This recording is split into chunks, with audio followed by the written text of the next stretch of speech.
Ang mga pananaw, opinyon at pahayag na inilalahad sa programang ito ay tanging sa mga host at panauhin lamang at hindi sumasalamin o kumakatawan sa opisyal na polisiya, posisyon o pagsang-ayon ng network, ng pamunuan nito o ng mga kaugnay nitong organisasyon. Sa mga kapatid nating motorista, inis na ba kayo sa traffic? Chill lang sa pagmamaneho para makauwi ng safe sa mga loved ones nyo. Safety first, sabi nga yan ng Team Pula! At sa mga tropa pips namin dyan, na mga nagmomotor, naku, huwag kayong singit ng singit, ha? Naku, takaw, disgrasya po yan. Abala pa po yan sa iba. At isa pa pong paalala, laging iisipin ninyo kapag kayo ay nasa kalsada, pamilya, pamilya, pamilya. Kaya mag-ingat! Isang businang malupit mula sa Team Puti! Tara na! Sakay na! Umangkas na! Babiyahe na tayo papunta sa makabuluhang kwentuhan dito lang sa Face to Face Harapan! Sila po ang taga-maniobra ng Manibela papunta sa tamang daan ng buhay. Our harapang tagapayo. Our resident psychologist, Dr. Camille Garcia. Our spiritual advisor, Dr. Love, Brother June Banag. Our law and legal expert, Attorney Lorna Capunan.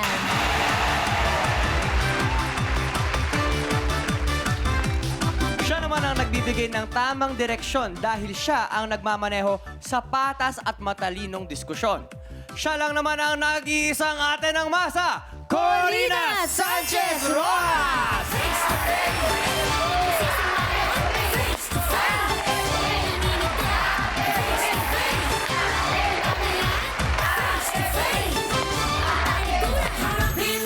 Hello mga kiharapan! Good morning! At kay Dr. Love, Attorney Lorna, Dr. Camille, hello! At sa lahat naman ng single pa dyan, huwag mawala ng pag-asa. Ilang taong ka na ba? 16. Ayan, 27 po, 27. Madulas. Bata ka pa, mag-asawa ka pag 40 ka na. Ayan. Darating ang tamang tao sa tamang panahon. Dahil kayo ay jowa-boy.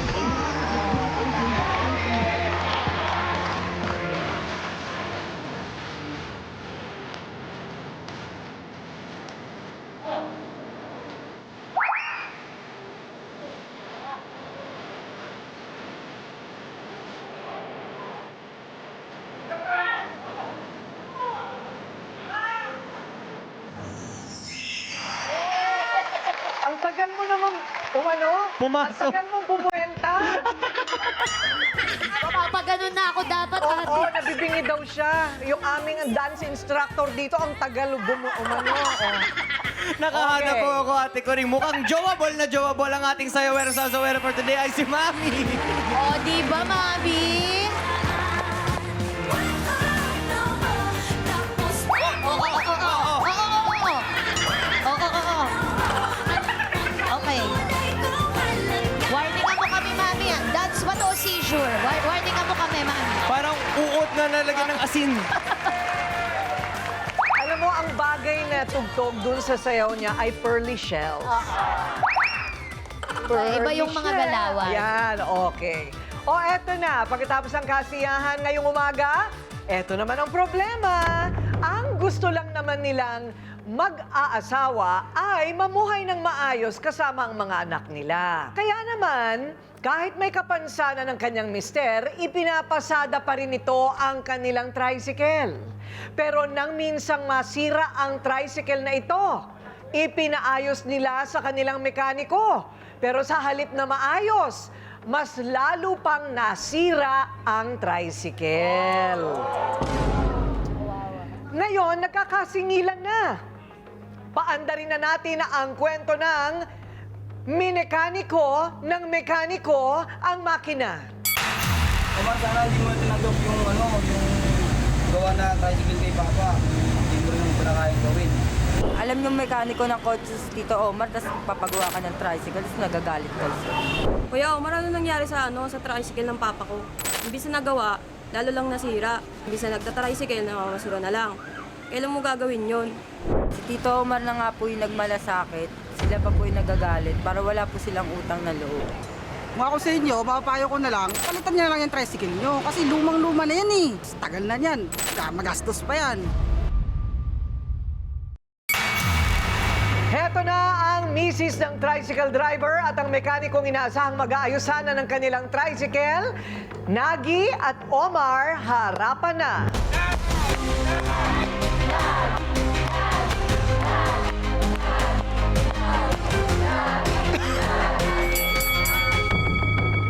Ayan. Nagi, anong nangyari sa mata mo? Ha? Polio? Pwede ka palang mabulag sa polio? So, sumarado na lang siyang bigla. Pero nakakakita pa sana. Ay, hindi na rin talaga. Ayun. Okay, bata ka pa lang, ganyan na. Okay. O, so, ano ang problema? Kay Roman po. Okay. Ikwento mo. Ang nagpagawa po sa amin ang motor. Ang motor po. Inisip ko po magawa.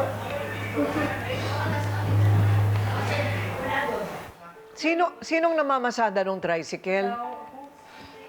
So, kayo naman po, ano naman ang inyong trabaho? Na ano po, bahay, kumukuha po ng basura. Ayun. So, ang hirap, ng buhay. So, maaga pa lang siguro namamasada na yung asawa mo, ikaw naman nangangalakal. Opo. Eh, yung mga anak mo, may pakinabang ba kayo? Diyan, wala ho.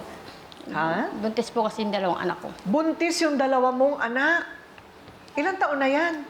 Isa po 19, isa 21. Ano ba yung sira nung tricycle? Ano po, ang ayaw po mandar. Ayaw? Makina po. Makina. Opo. Tapos, pinagawa mo dito ngayon kay Omar. Opo, nagpasuyo po kay Omar. Kilala mo siya matagal na. Kapitbahay po namin. Okay, anong nangyari? Ang ano po, pabili po siya ng pabili ng pyesa. Okay. Agang nagkaroon ako ng utang, baon na. Hanggang nga hindi po nagawa yung motor. Matindi po ba talaga yung sira nung makina ninyo? Baka kasi sa paggamit din. Hindi naman po. May ingat naman po yung asawa ko. Yung motor ngayon nakatenga at wala rin kayong kinikita. Opo. Magkano dati yung nauuwi ng asawa mo? Minsan po 350 agalmandaan. Mga 350 sa isang araw. Opo. Okay, malaking bagay din yon.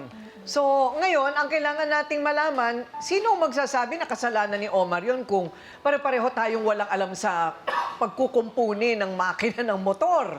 Hindi ba? Kaya papakinggan naman natin po ang depensa ng mekanikong kumalikot sa tricycle na hindi na daw nagawa-gawa sa pagbabalik ng Face to Face Harapan.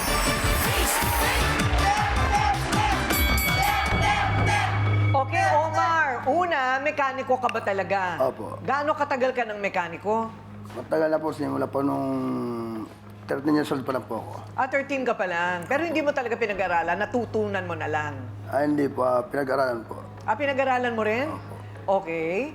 Nung time po na lumapit sila sa akin, na humingi sila ng tulong, isang salita lang po binitawan ko sa kanila. Sabi ko sa kanila, ate, kuya, hindi po ako mekaniko ng motor. So, mekaniko po ako ng sasakyan, hindi motor. Ngayon, humingi kayo ng tulong sa akin, gagawin ko po ang lahat ng paraan na kaya kong gawin sa motor ninyo. Ngayon, so, inano ko yung motor nila, kaya tinanggal ko yung head, so, tinignan ko yung makina, talagang gusto pa nila na maayos pa, pero isa lang sinabi ko sa kanila, kung sa makina to ng sasakyan, pang-junk na. Anong tawag doon? Pang-junk na po. Pang-junk na. Matagal Opo. na ba yung motor nyo? As in, matagal na. Model 2001? Yikes! 20 taon na. Silver na. Oo. Vintage na kung tutusin. Oo. Di na siya kailangan takbo sa kalsada. So, yung pinabibili ko sa lang sa kanila na pyesa, hindi ako yung bumibili. Sila ang pinabibili ko. Ngayon, yung sa akin naman, ma'am, sila pa yung may lakas ng loob na ireklamo ako. Na wala naman akong price na sinabi sa kanila, ganito babayaran nyo sa akin. ang kinakasama ko ng loob, bakit kailangan pang umantong ako sa ganito? Ayun. Kasi, sa totoong ano lang talaga, hindi motor ang ginagawa ko, kundi mga sasakyan. Ngayon, pag nalaman ng mga customer ko na ganun pala ako, kasiraan yun sa akin. Correct. Di ba po? Mm. Kaya sa akin naman, pinapalam ko lang sa lahat ng mga kapanood nito, hindi motor ang ginagawa ko, kundi sasakyan. At wala kang masamang record Opo. sa paggawa ng Opo. sasakyan. Ngayon, so, inanong sa akin na ganito, dapat nga may gagawin ako sa akin ngayon. Hindi ko nagawa. Tumatawag tumatawag yung customer ko.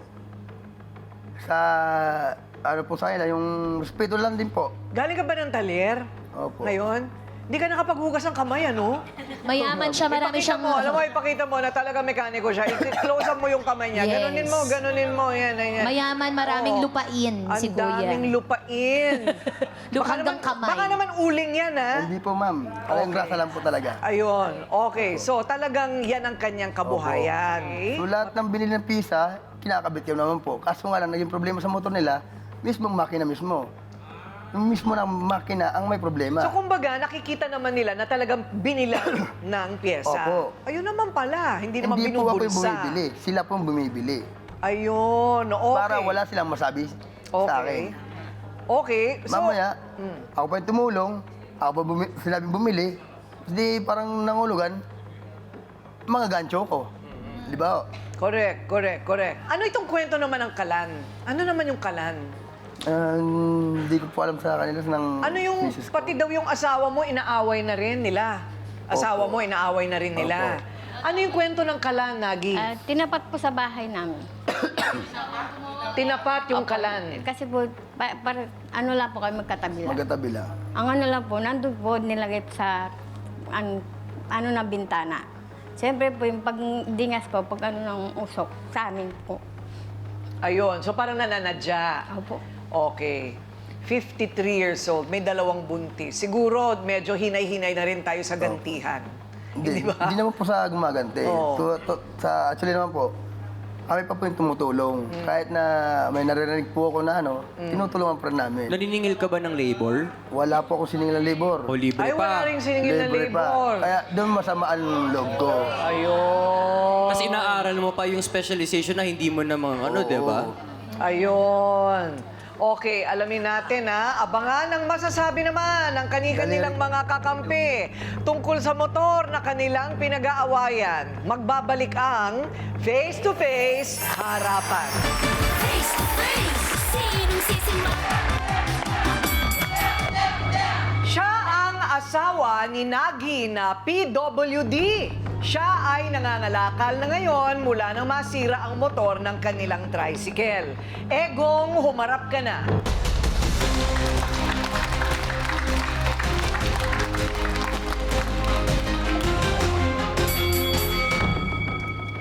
Egong, ganyan ka na talaga dati pa? Opo. Ah, ganun? Opo. Pinanganak ka ng ganyan? Na-polio po ko eh. Ano, no? Polio. Polio rin. Ito polio rin. Kuya Egong, bakit po si Kuya Omar po yung sinisisin niyo sa motor? Ay siya tagagawa ron sa ano. Kaya ini-try ko sa motor ko na pagawa sa kanya. Eh, iniisip ko baka magawa niya. Hindi po ba naisip ninyo na dahil po sa kalagayan ninyo, mahirapan po kayo mag-shift? Maaaring yun ay nakatulong din sa pagsira ng motor ninyo. Hindi pa natin nasasabi na 2001 pa po yung model. Marami pong pwedeng kasing dahilan ng pagkasira. Pero ito si Kuya Omar, tinanggap pa rin naman po. Wala naman po siyang nilalabas na pera. Kayo po yung bumibili ng pyesa. Ang nasira ng pesa motor ko yung nasa plug po. Sa plug? Yung pinagtataba ng kuryente. Oh, Oh. Spark? O, mga 50 pesos lang daw yon. Teka muna, Mang Egong, paano kayo nakatitiyak? Nakasalanan niya yung pagkasira ng motor? Paano po eh, yung ginamit ko na po, mi-start, umandar. Hanggang, siguro mula hanggang dito sa ayaw na tumakbo. Oh. Pero 2001 pa yung motor nyo. Pero maganda pa pyesa. So, magkano po ang kinikita nyo noon, Mang Egong? Minsan, pag lumalabas ako, maabot ng 300. Okay. Sa pangangalakal, magkano? 150. Mga 150 lang, ano? Hirap ng buhay. Nako, talaga naman.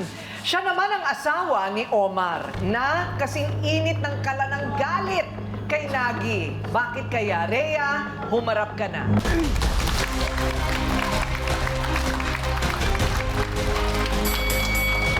Kapal naman ang mukha mo! Ala, babati. Bakit lagi mo kami naano? Ba't dito sa kalan namin? Ha? Alam mo, matagal na yun! Alam mo, matagal na yung kalan na yun, nakalagay doon. Di ba? Nilagay mo yun! Ay, hindi ko nilagay yun!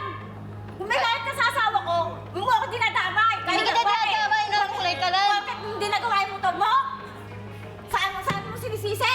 Hindi ko Hindi kayo! Ang may kasalanan doon, hindi kami. Dahil kayo ang nagpagawa ng motor. Ayan, Pati ba naman sa kalan, dadamay Naiiyak mo na ako. si ate dadamay mo ako. na. Sandali lang, Kakay. Wait lang, Kakay. Ay, Rhea pala, Rhea. Sorry. Kakay yan. Sorry, pinapaano ko lang, pinapagaan ko lang. Ate Rhea, kalma po muna. Magandang umaga po, Ate Rhea. Si Tuesday po. Hello po. O, hinga po muna ng malalim. Ayan. Matagal na po ba itong galit sa magkapitbahay? Parang pakiramdam ko hindi lang tungkol ito sa motor. Parang ang lalim na. Kailan lang po ito nagsimula? Pati sa kalan na ano niya, matagal na nakalagay yung kalan doon. Tinapat mo nga sa bahay ko, Saka sa bintana Hindi na ano yan. Hindi niyo po ba pwede masara yung bintana niyo? Sa amin. Pintuan po, tapos dito po sa gilid. Medyo emotional na si Ate Nagi. Parang So, naaano na lang po, naidadagdag na lang sa talagang dapat pinag-uusapan. Ate Rhea, nung araw na inintrega ang motor na ipapagawa, nakita mo yon, nag-usap kayo ng mister mo? Hindi ko po alam yun. Hindi mo alam. Paano mo na lamang nagka-problema na? Dahil kinuwento lang po sa akin. Nireklamo na ni Omar sa'yo. Ano daw ang sinasabi ng pamilya ni Eto Ate nga po, Nagi? hindi daw po nagawa yung motor, ganyan-ganyan. Oh, tapos nagulat na lang ako, inaaway niya na ako. Tapos nagpaparinig siya sa akin. Oh. Pati ikaw, dawit. Opo. Oh, edi hindi maganda ang buhay ng magkakapit-bahay. Araw-araw kayong ganyan. Opo. Pagkadalabas niya, inaaway niya ako, paparinig siya sa akin. Ano namang ginagawa mo? Hindi ko na lang pinapansin. Dito ka na lang nag-angas. So ano nga ba dapat ang dapat gawin na pagkukumpuni sa nasirang relasyon ng ating mga bisita? Tingnan natin ang opinyon ng mga sausawero at sausawera sa pagbabalik ng Face to Face Harapan. Face to face, sinong sisimamon? Face to face.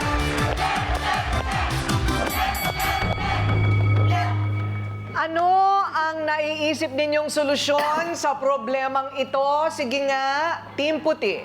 Ang masasabi ko lang na dapat kasi inunawa yung ating si PWD. Kasi hindi naman sila makakilos kung maghanap buhay pa kung anong panghanap buhay nila. Kawawa naman dapat naunawaan ng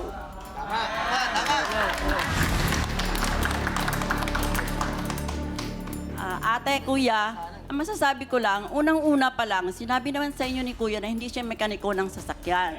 Ay, ng motor, sasakyan siya. Ngayon, kung naiinip kayo at hindi pa rin nagagawa, pwede nyo naman siguro kunin dahil baka sakaling hindi na talaga maaayos. At ang isang bagay pa po, yung tungkol sa kalan, huwag po kayong bintang ng bintang kasi lalong hindi kayo magkakasundo. Palagi kayo mag-aaway na magkapit-bahay. Ang masasabi ko lang po ganito. Dapat simula pa lang sinabi niya na hindi ako mekaniko doon sa motor niya. Para at least Sinabi. hindi sila umasa at bumili ng pyesa. Kasi kawawa naman yung tao, tayo yung pera. Yun lang po. Okay. Bali kasi nung umpisa pa lang, sinabi na ni kuya na hindi siya mekan. Pinilit lang siya. Tapos dapat unawain din natin siya na gusto niya rin tumulong sa kanila. Dahil hindi siya humihingi ng bayad, di ba? Sabi, tsaka siya ang gumagastos. Yun. Ano naman ang masasabi mo, Brother June, na si Omar ay may 19 na anak?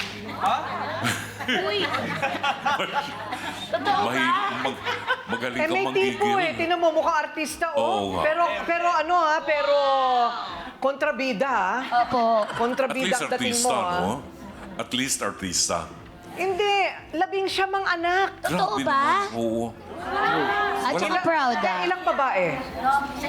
19 din. 19 din ang baby mama mo? Tumigil ka, Huwag mo palakpakan yun, Rai. Ano yan? Isang nanay? Hindi. 19 din. Labing siyam din, puro panganay. Puro panganay. Oo. Tinalo mo ko. Guinness Book of World Records. Ano yan, lahat yan sinusuportahan mo? Ano po, kasunduan sa Islam. Ito ay kasunduan sa Islam. Etong analogy ko dyan, Ate Kuring. Alam mo, itong magandang intensyon nitong si Omar. Ang intensyon niya bilang kapitbahay, makatulong kasi lumapit sa kanya yung sina Nagi. May diferensya yung aming motor itong problema. Sabi ni Omar, hindi ako gumagawa ng sa motor. Mekaniko ako ng sasakyan. Ganun pa man, dahil mekaniko siya at kapitbahay, gusto niyang tumulong. Ang nangyari, ang analogy ko dyan, may problema tayo sa puso, cardio ang kailangan natin. Dinala natin kay Omar na isang pulmo specialist. Di ba? So, ang gagawin ni Omar, para makatulong, huhulaan niya ang problema. Dadami ang mabibili mong pyesa nang hindi na a-address ang tunay na problema. Siguro, tama si Omar, matagal na yung makina, bumibigay din ang makina egong, no? Meron akong sasakyan, may problema rin ngayon nadala ko na dun sa ibang gumagawa, hindi nila ma-address. So ngayon, ang target ko, hindi lang second opinion. Daling ko na sa kasa kasi alam ng kasa ko anong gagawin dun sa brand na yon. So, what's the moral of the story? Siguro, Egong at saka Nagi, mag-isip na tayo ng pagkukunan muna ng ibang hanap buhay kaysa doon sa motor na hindi talaga mapapatakbo at hindi natin masisi dahil hindi humihingi ng professional fee. Gusto lang tumulong, no? Mag-isip tayo ng pagkakakitaan natin in the meantime habang wala ang motor. At kay Nagi, tigilan na natin ang pagtatanim ng sama ng loob at galit sa ating kapitbahay. Pag nasunugan ka sa bahay mo, ang unang tutulong sa iyo ang kapitbahay. Pag meron kang kamag-anak na itatakbo sa doktor ng 10 oras ng gabi, kahit galit at masama ang loob ng kapitbahay mo, tutulungan ka niyan. So, alisin na ang galit at bumuo na ng isang magandang community. Matuto rin tayong magpatawad sa kanila. Ate Kuring? Thank you, Brother June. Attorney Lorna, may pananagutan ba si Omar sa nangyari? Nagbigay ng serbisyo, walang kasulatan, hindi talaga magawa-gawa. Parang tama si Dr. Love, no? Pag hindi mo specialization, kagaya kami, no? Pag linalapitan kami at sinasabing, can you handle my case? Sinasabi namin, hindi namin kaya yan. For instance, maritime, shipping, hindi namin expertise ang shipping mga ganyan. Sana, although sinabi mo na hindi ka gumagawa ng motor, binigyan mo sila ng pag-asa, ng hope, kasi sinabi mo pa ito ang kailangan mong spare parts. So, iniisip nila kasi bumili na sila ng spare parts, magagawa mo yan. Okay? Ang pag-usapan nyo, paano kayo mag-usap na magtulungan na kayo sa isa't isa. Pero, gusto ko lang gamitin ang opportunity na to. Dalawang nakikita kong problema dito, not related to yung linapit nyo dito sa face-to-face. No? Unang-una yung polio. Pareho si Nagi at si Egong na may polio. Libre na ngayon ang polio vaccine. Sa aming Rotary, yan ang polio-free. Polio-free ngayon ang buong mundo. Baka nung bata kayo, hindi kayo binigyan ng polio vaccine. Reminder, meron kayong dalawang daughter na buntis na manganganak. Unang-una, kailangan mag-polio vaccine sila. Yung mga bata? Yung mga bata. Libre ba ang polio vaccine? Libre yan. It's free. Sa barangay, problema na naman ang barangay ninyo. Hindi lang yon, isa pang panawagan sa barangay, bakit walang birth control pills na binibigay ang barangay?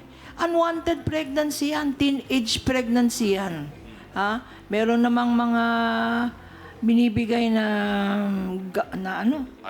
IUD ang barangay, at saka kailangan sex education. Pero ang sex education, huwag iasap sa barangay. Primary obligation ninyo. Obligation ng mga magulang Yan.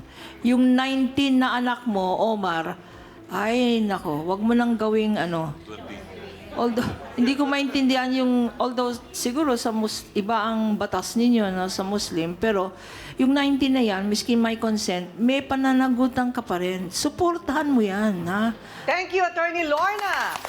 Naku, Attorney Lorna, talagang sa barangay yan. Pero paano ba natin sisimulan ang problema natin sa barangay? Talagang kailangan ng batas pa para mapapanagot din ang barangay. Ayan. Hindi alam ng mga tao ang kanilang dapat gawin. Hindi ba dapat, paano ba yun, Doc Camille? Hindi ba yung polio, rumoronda ba ang health workers para sabihin, oy, meron bang mga buntis dyan, kailangan ganito, ganyan. Oh. Usually po kasi binibigay ang polio vaccine pag sa mga bata from ages 1 to 3. Tapos kumisan merong inuulit siya pagdating ng 6, 7, ganun sa early education, yung grade 1. Ang polio po kasi, pwede siyang maging contagious through oral fecal. So, halimbawa, alam na natin, so kaya kinakailangan palagi tayo naghuhugas ng kamay. Dahil kasi yun lang yung mga possibility na sobrang matindi na magkakaroon ng viral, na magiging Pero may mahahawa ka. bakuna. May bakuna. Actually, ano lang po yan, nung bata kami, nilalagay po sa sugar cubes, tapos drops lang siya. Hindi, paano nga malalaman ng mga mangmang? Ina-inform po talaga yan na sinasabi naman po kasi yan, halimbawa kada street na sasabihin ganun, itong summer na to may polio vaccine. Pagdating yan, next week meron niyang vaccine para sa mga May ganyan ba sa inyo? tigdas. May mga nagsasabi ba sa inyo? Pero dali nyo na sa barangay, ha? Kung sino man ang wala pang bakuna. Sa polio, ganun sa inyong talaga. mga anak at dun sa magiging mga anak nila. Ha, Nay? Itatawid namin kayo sa barangay, ha? Ewan ko, Oo. laki ng problema natin sa mga barangay kasi. Sa infant pa lang kasi meron na pong binibigay na libre po na vaccine. After a week ng panganganak, meron pong mga automatic na binibigay na libre. Libre po yun. Ilalapit ninyo, Nay, ha? Okay, o sige. So tuluyan na kayang makukumpuni ang sirang relasyon ng magkakapitbahay na sana'y nagdadamayan at nagtutulungan. Abangan sa pagbabalik ng Face to Face Harapan. Face to face. Okay, so aalamin na natin ngayon ang desisyon ng bawat panig. Una, parang, parang goodbye motor. Ganun na lang muna tayo ngayon, Mang Egong. Kasi 20 plus years na. Naisip ko bumili ng second hand na motor. Para sa kanya, mga 5,000 lang daw yon. Pero isipin mo, Attorney Lorna, sa halagang 5,000 piso, kabuhayan na yon na sigurado ang 500 piso araw-araw nakita, nagtitinda ka lang sa bahay. Meron siyang kapansanan. Ang hirap ng bumibiyahe araw-araw. Tapos masisira na naman yung motor. Ito, hindi naman masisira yung ihawan. Madali lang mag-ihaw ng barbecue. 5,000 lang lahat-lahat na all-in. Matuturuan pa sila ng TESDA. So ngayon, kung marunong silang humawak ng pera, makakapag-unti-unti silang hulog sa isang second-hand na motor. May 2 na kayong pagkakakitaan. Di ba? Pagbutihin nyo lang ang pagpaikot ng pera sa pagtitinda, pwede na kayong, maghulugan sa motor na second-hand para makabiyahe ulit. Pero mas maganda na maunaw na muna itong tindahan. Tapos, so ibibigay namin sa inyo yan. Ngayon, tinatanong ko si Omar, magkanong singil mo dapat sa kanila? Hindi, tulong ko na po sa kanila yon. Hindi, talaga, magkano? Siguro po yun, dapat yun, mga 300. So, bibigyan na kita ng 1,000. Ha? Para yung ipinilit mong itrabaho, mabayaran naman siya ng tama. Tinuruan ko rin sila, Attorney Lorna, sabi mo, libre o pwede sa bawat bangko, kahit sino ang lumapit para makapangutang, walang collateral, maliit ang interes at hulugan. Pwede ka nang mag-negosyo rin, Rhea, para matulungan mo rin si Omar. Hindi ba? At pigilan mo na magkaroon pa yan ng pang-20 na anak, ha? At kapag nanganak naman ang inyong mga anak, yung mga apo nyo, kailangan pabakunahan na agad ng anti-polio na libre lang sa barangay. Okay? Dapat ganyan ang gawin ninyo. So, okay na ba yon sa inyo? Okay na sa inyo yon. Makikipag-ugnayan kami sa inyo. Pagbati na ang magkapitbahay. Okay ba? Magbati na ang magkapit-bahay. Ikaw na tumayo. Mas bata ka. Oo, huwag ka na maglalagay ng kalan doon, ha? Iwasan na yung paglagay ng kalan. Nay, ngumiti ka naman. Gusto kita makitang nangumingiti. Ngiti ka naman. May panibago ka ng kabuhayan. Tingnan mo to si Egong. Nakangiti lang parati. Sadyang may mga taong paglabas, pagkapanganak sa kanila, umuuha. Buong buhay na silang umuuha. Okay. Bakit umiiyak ka pa rin? Nay. Mamaya kasi pagbalik ko. Umiiyak ka rin pag natutuwa ka. Pag nagugulat ka, umiiyak ka rin. Pag malungkot, maiyak rin. Nay, Wala na akong trabaho mamaya. bumiti ka para lapitan ka ng swerte, ha? Sa lahat po ng transaksyon na ating papasukin, naku lalo na't sangkot ang ating kabuhayan, kinakailangan po talaga na iniingatan at nililinawan ng usapan kung ano ang maaaring asahan. Eto na naman tayo sa dapat may kasulatan. Maliban dyan, maipayo ko lamang po sa mga pamilyang dumadami pa o lumalago. Eto, may dalawa na namang parating na sanggol. Hindi po pwede na iisa lang ang pinanggagalingan ng income o kita ng tahanan. Kailangan pong planuhin natin ang ating pinagkakakitaan at nagtutulungan ng buong pamilya sa ambag sa pangangailangan sa araw-araw. Kung determinado po tayong makahanap ng paraan, tutulungan po tayo ng langit at makakahanap tayo ng paraan. Ako po ang inyong Ate Kuring nagsasabing may cake ang harapin ng mga issue dahil walang hindi nadadaan sa pag-uusap basta dapat may mukha kang ihaharap. Dito sa Face to Face, Harapan! Face to face. Face to face. Face to face. Face to face. Face to face, harapan tayo. Face to face, problema'y solusyonan. Tayo na ating pag-usapan. Face to face, tama ng okrayan. Sama na sa puting, tama o mali. Galit, bati. Bawat panig ating pakinggan. Ang mga gusot ay may kasagutan. Face it, face up. Di ba sadyang makulay ang mukha ng buhay? Tayo'y magharapan sa bawat katanungan. Aminan, awayan, isaayos na. Gusto mo bang makisawsaw? Tara na kaibigan, tungkulay magkalinawan. Mag-ex nag-aaway dahil sa sustento. Tingin daw kasi ni lalaki sa luho lang dinadala ng ex niya ang ibinibigay niyang pera. Wala pong katunayan na yung perang binibigay niya sa akin para sa luho ko. Kulang na kulang pa nga yun sa anak namin. 200 pesos lang po. Ano ba yung luho na yan? Mga material na bagay po. Dahil po, mga makeup, mga damit, ganyan po. Wala po ako inaanong pangluho doon. Nakapagbigay naman po ako sa kanya. Pag hindi po ako nakapag-abot sa kanya, susugudin niya po ako sa pilahan, aawayin niya ako. Harapin mo face to face.